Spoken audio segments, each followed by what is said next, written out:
Security is a puzzle with two sides. From the inside, we look for a sense of comfort and assurance. From the outside, thieves, hackers, and vandals are looking for gaps. Most of us believe our homes are safe until one day we find ourselves locked out. Suddenly, our perspective shifts and weaknesses are found. To completely understand any kind of security, it is essential to step outside of the fence. In essence, locking ourselves out and start looking for other ways in.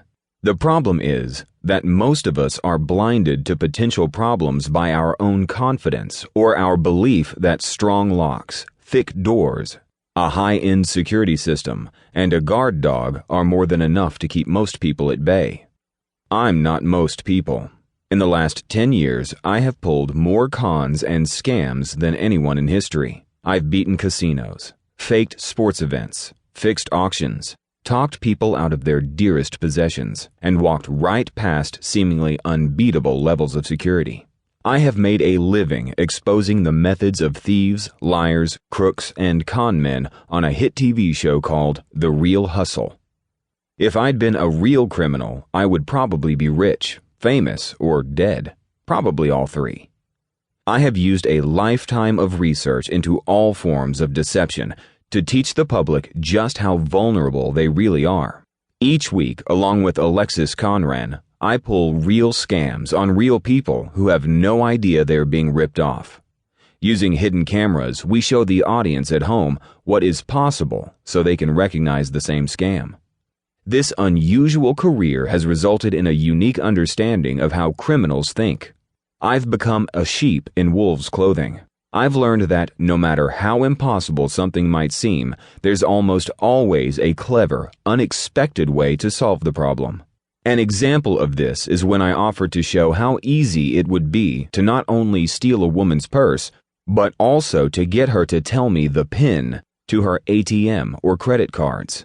The BBC didn't think it was possible to accomplish this. When we presented this as an item for The Real Hustle, the BBC commissioner wrote, "Will never happen," beside it and sent it back. We knew it was entirely possible because different versions of the same scam had been reported, where victims of theft were talked into revealing their PINs in several clever scams around the UK. We took elements from different scams to illustrate exactly how someone might be duped into giving someone else complete access to their bank account. To prove our point, we set up the scam at a local cafe. The cafe was on the top floor of a mall on Oxford Street in London. It was relatively quiet as I sat at an empty table wearing a business suit. I placed my briefcase on the table and waited for a suitable victim.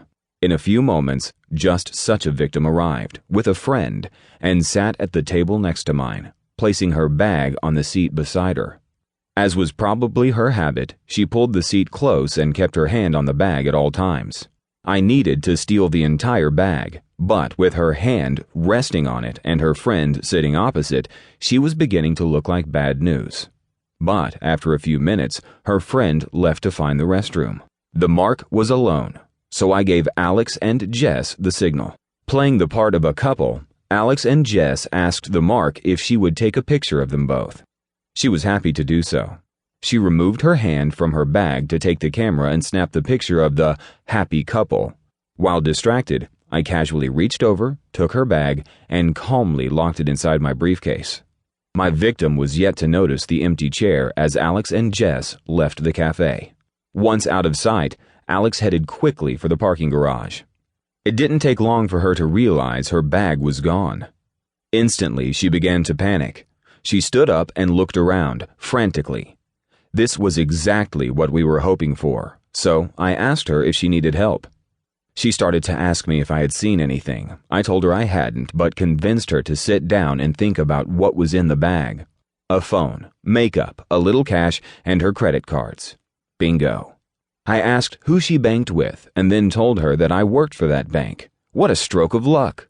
I reassured her that everything would be fine, but she would need to cancel her credit card right away. I called the quote-unquote help desk number, which was actually Alex, and handed my phone to her. She was hooked, and it was now up to Alex to reel her in.